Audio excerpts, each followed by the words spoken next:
Hello YouTube. Tamriel as a continent is one of the most interesting fantasy settings that I've come across during my gaming exploits. I dedicated almost 10 years of my life to making Elder Scrolls lore videos, so you'd figure that I would at least like the setting. But the Elder Scrolls universe is so much more than just Tamriel, as there are several other continents that we know of. And while I covered much about these continents in the past, like the races, civilizations and cultures and the like, I haven't really talked about what these different continents are like, what climate do they have, what do we know about the geography, the size of the continents, and the flora and fauna. Now, that's what I aim to cover in this video, after the intro.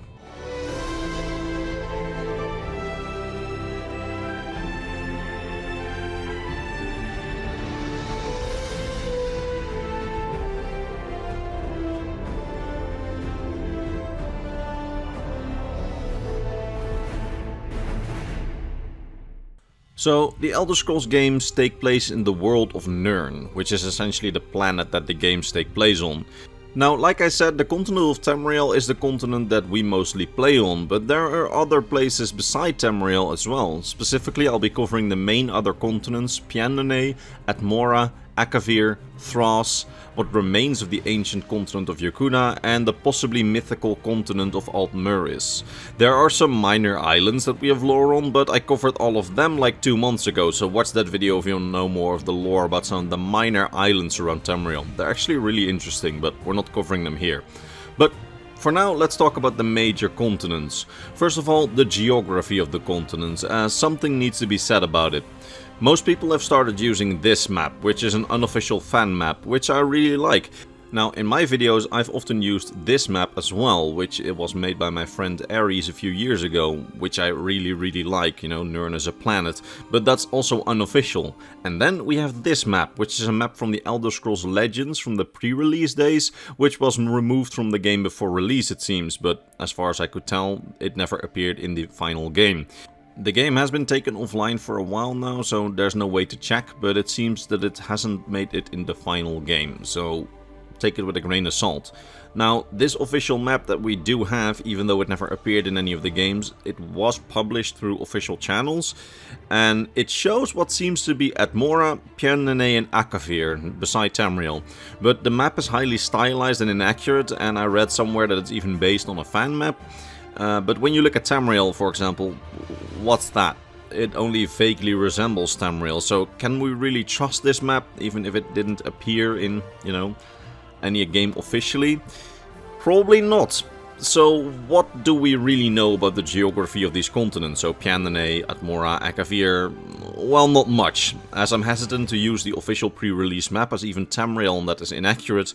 Meanwhile, all the other maps are unofficial, so in the end, we really just don't know much. However, from this official map, we are able to infer the rough official sizes of the continents compared to Tamriel, at least in a semi-official release.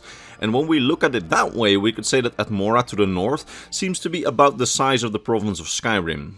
The southern continent of Pyandonea seems to be about 30% of Tamriel, while Akavir, we can see that, at least in terms of latitudes, it's about the same size as Tamriel. And for what few lore descriptions that we have of its size, we know that Akavir is definitely a big continent, almost as big as Tamriel, if not bigger, which is pretty cool.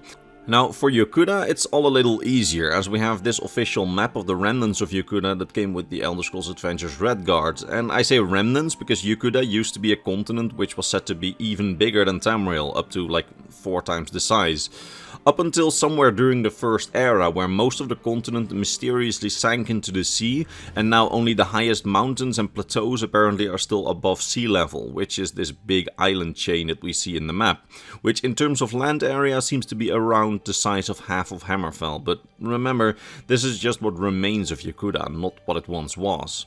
Now finally, in terms of Thras and Aldmeris, we just have no idea at all. Well, in terms of Aldmeris, the reason that we have no idea what the geography is like is because the continent is mostly mythical and may or may not exist. And well, for Thras, we know that most of it is actually under the sea and only some small islands seem to be above sea level, as this continent, or rather place, is inhabited by the slug-like Sload race, which is far more comfortable living under the water than above it. and that which is above the sea, whenever Tamrielic seafarers try to record it on maps, turns out to usually be inaccurate when people return, suggesting that the shape and size of the land, these little islands, all change, meaning that these islands may be sandbanks which shift rather than real islands which usually stay mostly the same, except for their coastlines sometimes.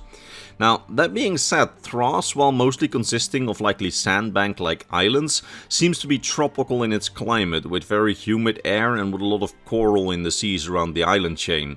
In fact, Thras itself is called the Coral Kingdom, as it seems that the Sload mostly live inside coral structures, and they even have several large coral spires emerging from the sea into the air, with the two tallest being the so-called Pillar of Thras and the metaphysical Coral Tower, which both used to rise above the sea and loom over the sandbank-like islands. Now, I say used to because they eventually got destroyed.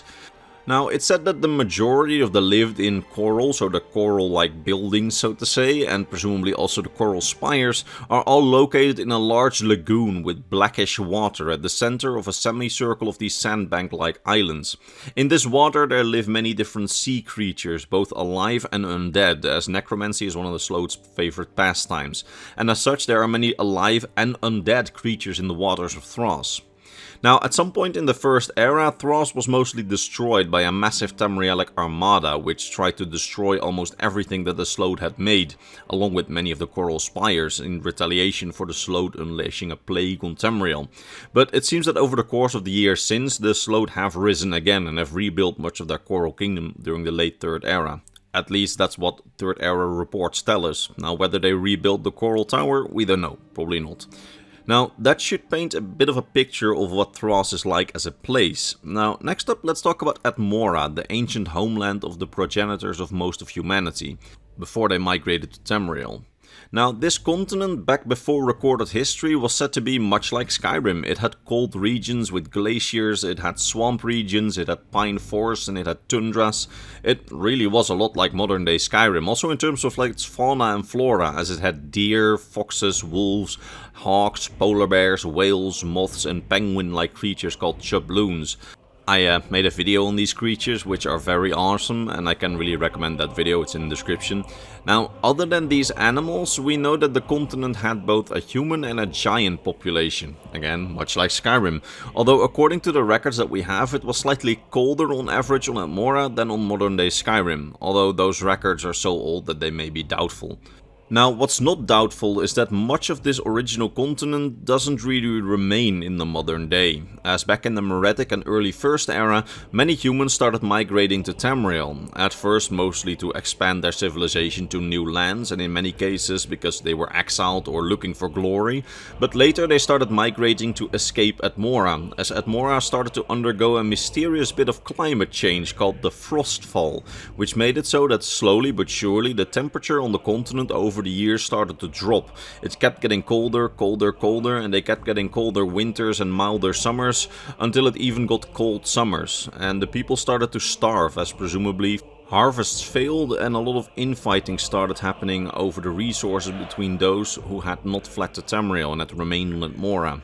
Now, the reason for this change in climate is hotly debated. Some Nordic legends, who observed that the climate change, or the Frostfall, occurred roughly at the same time as Ysgramor's crusade against the Snow Elves, they attribute the change in climate to some magical revenge by the Snow Elves for their fate, as they were nearly all killed by the early Nords over the years.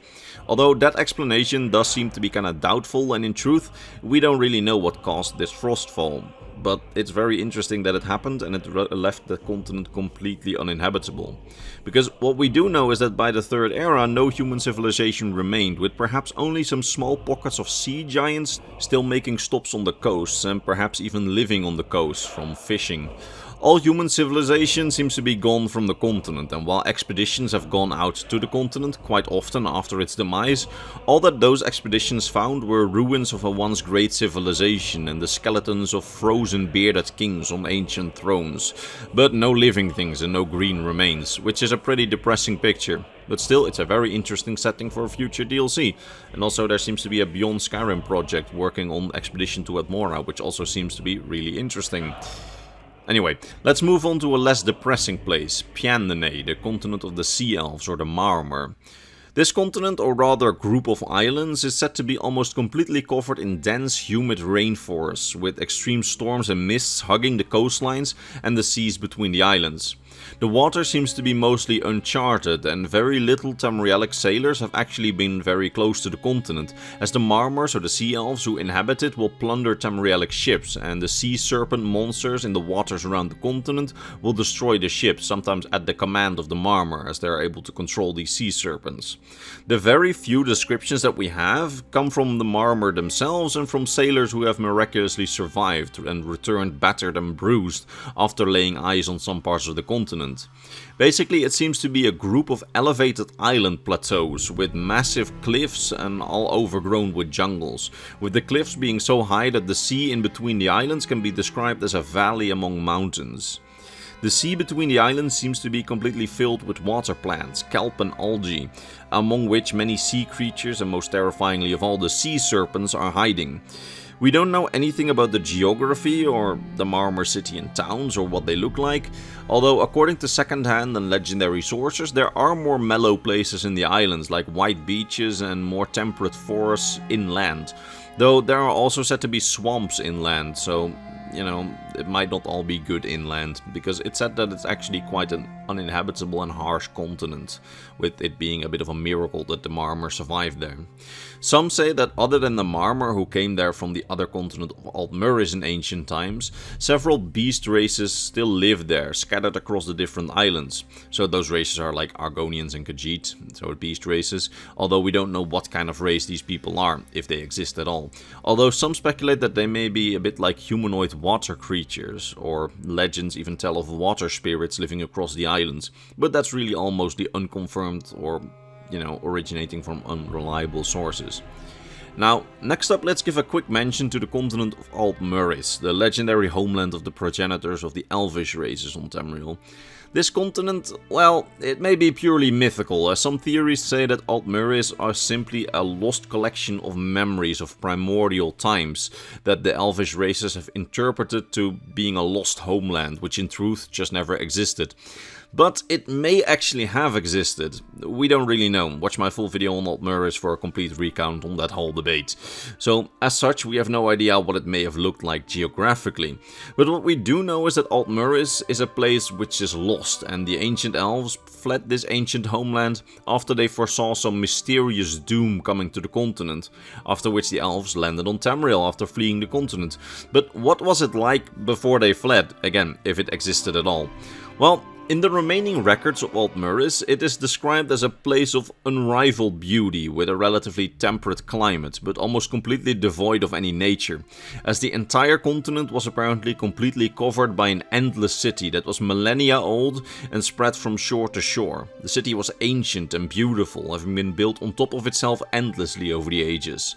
It's said that almost no natural green was left, although we do know that some plant life still existed there in the form of trees, and I assume places like vineyards and farms, but this nature was all likely regulated and planned by those who lived there and built the continent. Very little is known about life on Aldmeris, and that which is known are remnants of what survived from ancient Aldmeri poetry and millennia-old tapestries that are still kept in the Crystal Tower and the palaces of Somerset. We've actually seen such a depiction on an ancient painting, which some High Elf historians say was brought from Aldmeris during the migration or painted just after the Exodus. And in it we see an endless city, which also holds floating spires, towers and buildings among the clouds. While some historians claim that this painting is simply a fabrication, elves who look upon it get this strange sense of familiarity and a sense of home without even knowing what exactly the painting is or is supposed to depict, meaning that even if the painting is fake, it's very close to how the elves at least remember Aldmeris. Another strange collective memory that the elves have brought from Aldmeris is that the sun there used to be very majestic, and it used to shine in a really majestic way, which may have simply been how the sun was set in, the very earliest times, or may indicate how Aldmeris might not have fully been inside the mortal plane, as some theories suggest. That being said, we know literally nothing about the flora and fauna of the place. The only thing that we can say is that in this official drawing that we can find in one of the official physical lore books, you can see one of the migrations happening, and we see that there's some type of bird, likely eagles, that is used as a symbol on the sails and as the head of the ship, meaning that the eagle likely lived in Aldmeris at some point to become part of the iconography of the land, but other than that, we know literally nothing. Yokuda is actually a very similar story. We know that before it sunk into the sea, Yokuda was far bigger than Tamriel, apparently up to 4 times the size of Tamriel. It had many different climates spread across several bigger islands, which were considered to be all part of the bigger Yokudan continent. Although apparently it was already quite warm and dry, as we know that the continent had several deserts. The High Desert was chief among them and was the biggest. But we know that the continent also had mountain ranges, volcanoes, volcanic regions, barren hills, and also fertile steppes and savannas, and much more.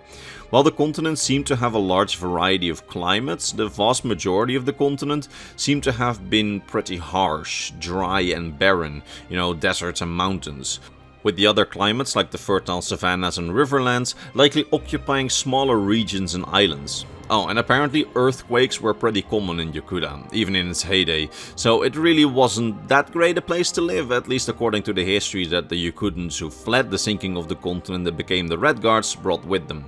But despite its harsh climate, it was still possible for large and prosperous empires with large cities, mostly built from sandstone, to exist, with large agricultural works and fields existing across the continent, likely based off irrigation. And in the mountainous regions, it was apparently very lucrative to mine, as the mountains were apparently filled with gemstones and ores, making it profitable to mine in. And those regions which were fertile and lush, even if they were smaller than the barren deserts, they did exist and were big population centers. For example, the Samara region was low and lush, with many fruits being farmed there. Although these more temperate places were seemingly in the minority, as again most of the continent and islands were said to be harsh and hot, with either desert, barren mountains or even volcanoes taking center stage. Now, we know that during the early First Era, Yokuda ended up sinking into the sea, at least most of it. As by the Second and Third Era, only some of Yokuda remained, and it was far from the extremely large continent of the past. Rather, it was a chain of islands, formerly the high plateaus and mountain peaks of the larger continent that now remain above sea level. But still, some people live there, although we don't know much about these peoples or their living conditions.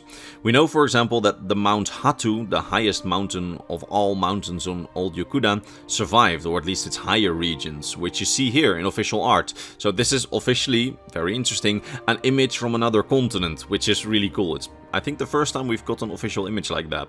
Although this could also be an image of the past, so how it was before its sinking.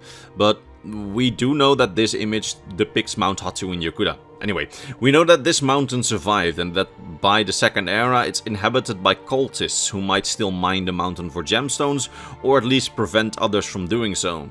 We also know that several towns across the remains of Yokuda survive, and that they sometimes trade with Tamriel, and that people still travel there and visit from Tamriel and to Tamriel.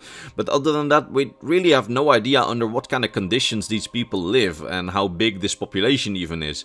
All that we know is that you can go there, and that the Red Guards, or Yokudans, I suppose you could call them, still live there on the remnants, and that they still don't live a particularly easy life, but we don't know anything about the climate on these surviving islands.